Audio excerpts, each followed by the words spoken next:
মধ্যে ছুটির বৈষম্য বিলম্বে দূর করতে হবে। দেওয়ানি আদালত ও ফৌজদারি আদালতের কর্মচারীদের মধ্যে ছুটির বৈষম্য বিলম্বে দূর করতে হবে। অতিরিক্ত সময়ে কাজের জন্য চার্জ অ্যালাউন্স দিতেই হবে। অতিরিক্ত সময়ে কাজের জন্য চার্জ অ্যালাউন্স দিতেই হবে। আদালত কর্মচারী সমিতি ঐক্য জিন্দাবাদ। আদালত কর্মচারী সমিতি ঐক্য জিন্দাবাদ। বকেয়া ডিএর দাবিতে আজ 9 জুলাই আমাদের ধর্মঘট পালন করুন।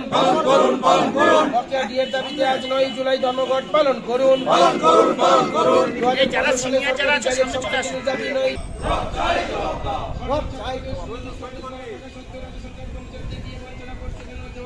জবাব দাও। রাজ্য সরকার কর্মচারীদের বকেয়া সহ সমূহটি অবিলম্বে প্রদান করতে হবে।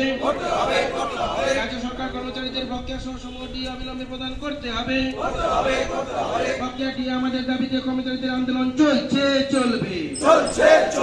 বকেয়া ডিএ আমাদের দাবিতে কর্মচারীদের আন্দোলন চলছে চলবে। আদালতের সকল কর্মচারীদের স্বার্থে অবিলম্বে স্থায়ী কমিশনের সমূহ অতিরিক্ত সময় কাজের জন্য চার্জ অ্যালাউন্স দিতেই হবে। আদালত কর্মচারী সমিতি ঐক্য জিন্দাবাদ। এবার আমি কিছু স্লোগান দিচ্ছি।